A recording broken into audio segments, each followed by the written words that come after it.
Honorable Ramanatha Archunan, you have 7 minutes.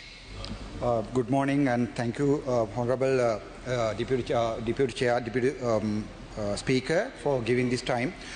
First of all, இன்றைய தினம் முக்கியமான விடயம் என்னென்றால் எங்களுடைய செம்மணி இதில் நாங்கள் இந்த டிபேட்டில் சம்பந்தம் இல்லாத சில விடயங்களை கட்டாயம் சொல்லியாக வேண்டிய தேவை இருக்கிறது.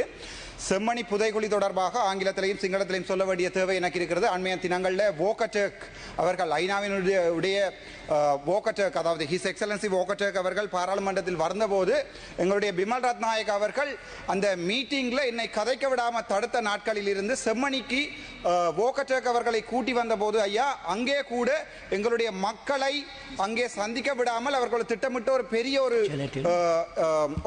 ஒரு திட்டமிட்ட ஒரு நிகழ்ச்சி நிரல் ஒன்றை செய்தார்கள். ஆனால் அதை தாண்டி மக்கள் அவர்களை சந்தித்திருக்கிறார்கள். முக்கியமாக ஒன்றை சொல்ல வேண்டும் என்னென்றால் மம்மிக்க சிங்களிக்கியா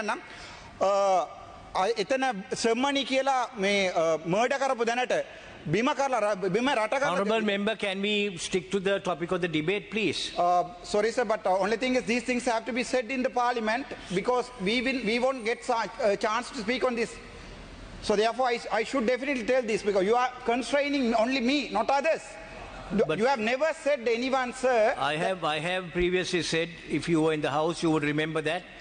But okay, can you as much as possible confine your sure sir, sure, but this is very important. This is a matter of concern on Tamil people, so let me speak. ඒ මිනිස්සුව යට කරලා තියෙනවා. දැන් ඊයේ යට කරලා මේ ස්කෙලිටන් එකක් ගත්තා අවුරුදු 6 ළමයාගේ යුනිසෙෆ් බෑග් එක්ක තියෙන ස්කෙලිටන් එකක්.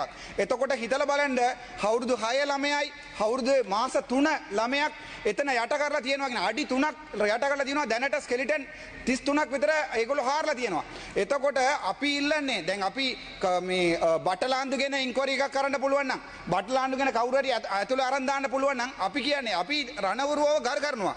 හැබැයි හැම මේ ආයුධ තියාගෙන හිටපු හැමෝම රණවුරුවක් නෙවෙයි. සමහරව ඇවිල්ලා ඒගොල්ලෝගේ ජීවිතය එතන නැති කරලා තියෙනවා. ඒගොල්ලෝගේ අම්මගේ තාත්තාගේ රිදවන හිතේක අපිට තේරුම් කරගන්න පුළුවන්. හැබැයි එතන ඇවිල්ලා අම්මා කෙනෙක්වත් රේප් කරලා මාස 3 බබයෙක්වත් රේප් කරනවා කියන්නේ ඒගොල්ලෝ යට කරලා තියන්නේ අඩි 3කින්. ඒකෙන් දැනට ස්කෙලිටන්ස් 33ක් එළියට අවිලා තියෙනවා. கௌரவ சபாநாயகர் அவர்களே, அந்த சச்சமயம் ஜோதிச்சு பாருங்கள், ஒரு அம்மாவை நாங்கள் ரேப் பண்ணி உயிரோடு உடம்பில் ஆடை இல்லாமல் அங்கே புதைத்திருக்கிறோம்.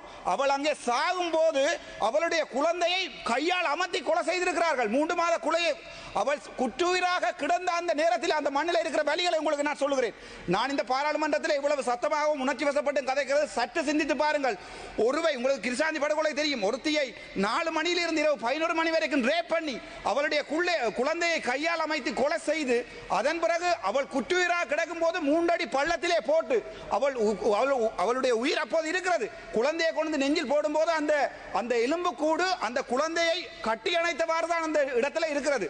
அந்த வலியை தான் நாங்கள் வெளியே சொல்ல ஆசைப்படுகிறோம். ஆனால் திட்டமிட்ட ரீதியிலே எங்களுடைய அரசாங்கம் அன்றைக்கு எங்களுடைய பிமல் ரத்நாயக்க சொல்லுகிறார், அவருடைய எதிர்கட்சியில் இருக்கின்ற எங்களுடைய தமிழரசு கட்சி ஸ்ரீதரன் மட்டும்தான் கதைக்கலாம், வேற யாரும் கதைக்க முடியாது என்று சொல்லுகிறார். அப்போது நான் சொல்லுகிறேன், பாராளுமன்றத்திலே என்னுடைய குரலை நிறுத்தியிருக்கிறீர்கள், 2 நிமிடம் வோக்கட்டர்களிடம் நான் கதைக்கலாம் என்று கேட்டபோது அவர் கதைக்க முடியாது சொல்லியிருக்கிறார்.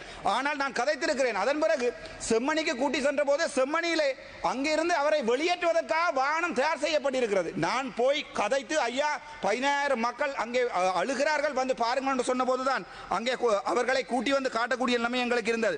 என்ன கவலை என்றால் எங்களுடைய அமைச்சர் சந்திரசேகர் அன்றைக்கு செருப்பு இல்லாமல் ஓடினார். அவருடைய செருப்பு என்னுடைய காரில் இப்பவும் இருக்கிறது, சப்பாது வந்து எடுத்துக்கொள்ளலாம்.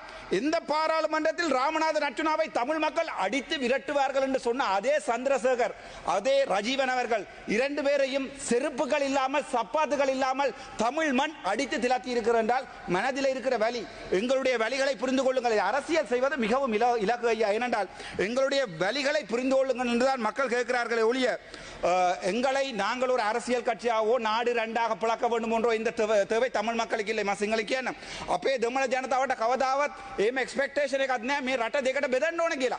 අපි ඉල්ලන්නේ අපේ දැන් රණවිරුවෝ කියලා 99ක් 98ක් කියනකොට පර්සන්ටේජ් දෙකක් අවිල්ලා එතනින් රේප් කරලා තියෙනවා නම් එතනින් මිනිමරලා තියෙනවා නම් ඒ කට්ටිය විතරයි අපි නඩුවට ගේන්න ඕනේ කියලා ඉල්ලන්නේ. අපි අපි කියන්නේ හැම දැන් නාමල් රාජපක්ෂ මගේ යාළුවා කියලා කියපේකට ඒගොල්ලෝ කියනවා නාමල් රාජපක්ෂ මගේ යාළුවා කියලා. ඔව් එයා මගේ පොලිටිකල් යාළුවා. මට මෙතනින් කතා කරන්න නැතුව යන්න බෑ. හැබැයි දවසට කාලයකට අපේ දෙමළ මිනිස්සුවකට මරපේකට එයාගේ තාත්තා වගකීම කියන්න ඕනේ. එයා ජුත්ත කරුවා කොටිය දිනුවා ඒක කිසි අවුලක් නැහැ. ඒක එයාගේ පොලිටිකක්. එයා වෙන්න ඕනේ එයා කතා කරන්න ඕනේ එයාගේ සිංහල මිනිස්සුන්ගේ පැත්තට. මම කතා කරන්නේ මගේ දෙමළ මිනිස්සුන්ගේ පැත්තට. මට කවදාවත් කතා කරන්න බෑ.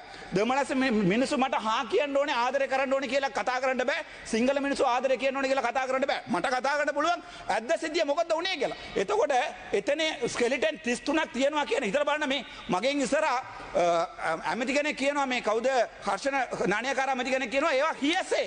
එයා කියන්නේ ඒවා මිනිස්සු කතා කරපු දේවල්. හිතලා බලන්නකෝ කොහෙවරි දැනට මිනිසුන්ගේ බොඩි එකක් 33ක් එක දැනට වල කරන්න පුළුවන් කියන්නේ ඒවා හියසේ එකක් නෙවෙයි. ඒවා ඇද්ද සිද්ධ ඒවා. අපි සාක්ෂි මගේ තාතාත් මේක නැති වෙලා තියෙනවා. මගේ තාතවත් එක කරගෙන ගිහලා නැති කරලා තියෙනවා. එතකොට ඒක අපිට අනිවාර්යෙන් කියන්න කැමැති. තව එකක් කියන්න කැමැති. ඔර 323 කන්ටේනර් ගැන කතා කරා. මම මේක පැහැදිලිම කියන්නම් මේක මට නඩුවක් දාලා තියෙනවා මාව අයින් කරන්න කියලා. Honorable Ramanathan, you have 2 more minutes. Thank you sir. මාව අයින් කරන්න කියලා නඩුවක් දාලා තියෙනවා. ඒක මම මේ හුසායි බලා ගන්න. හැබැයි මට බයයි. දැන් මට තියෙන තොරතුරු ටික මං ගාව ඒ 323 කන්ටේනර් එක ඇතුළේ මොනවද තිබ්බේ කියලා මට ලිස්ට් එකක් දෙන්න පුළුවන්.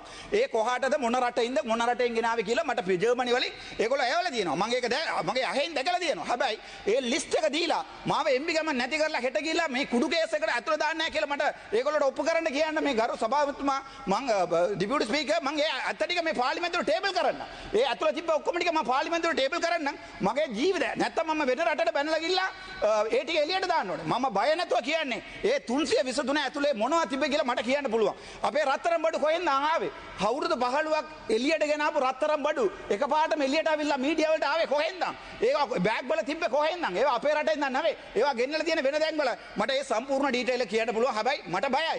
මට බය නැහැ මරන්න බය නැහැ. හැබැයි මේගොල්ලෝ මාව නිකම් ඕන් නැති නඩුවට දාලා අදිනවා. දැන් පොලිසිය පවර් එක මේගොල්ලෝ තියෙනවා. දැන් ආපහු ගිහලා ජස්ටිස් සයිඩ් එකේ ඒගොල්ලෝ අත දානවා. එතකොට මන්ත්‍රීකමක් අයින් කරලා මෙයා මේගොල්ලෝ කරන්න හදන්නේ මේ ඇත්ත ටික එළියට කියන්නේ එක්කෙනෙක් කට වහන්න පුළුවන්. CID කදවන ගිහලා මට පාර්ලිමේන්තුව ඇතුලේ කතා කරපු එකට අහනවා මේ ඔබතුමාට උත්තර දෙන්න. මං කිව්වා මේක ඔයා ගිහලා පාර්ලිමේන්තු ප්‍රිවිලේජ් ඇක්ට් එක කියවලා බලන්න මට ඇතුලේ කියපු එකට එළියට මේවා දෙන්න ඕනේ නැහැ කියලා. එතකොට දිලීප් ජයවීර අයියා කතා කරා කියලා තව MP කෙනෙක් කතා කරා කියලා ඒක ගැන අහනවා. ඒක මේ ස්පීකර්ට ලියුමක් දුන්නා නම් මගේ පාර්ලිමේන්තු ප්‍රිවිලේජ් ඇක්ට් එක Honorable Ramanathan, your time is up. Yes, I will finish. පාර්ලිමේන්තු ඇක්ට් එක තියෙනවා මගේ රයිට් එක බ්‍රීච් කරා කියලා පාර්ලිමේන්තු ස්පීකර් මට ලියුමක් දෙනවා. ඒක කොහෙවත් ලියවිලා නැහැ 323 කන්ටේනර් ගැන අතුල කතා කරා කියලා. එතකොට මට දුකයි තවත් කියන්න බැරි වෙනවා. මේ අපේ ගාව තියෙන තොරතුරු. ඒවා කිව්වොත් ඔයගොල්ලෝ 159 මාව නිකන් ඉන්න දෙන්නේ නැහැ. ඒ නිසා මට ඒක කියන්න බැරි වෙලා මගේ කට වහලා තියෙන කියලා මම වාඩි වෙනවා. Thank you. Honorable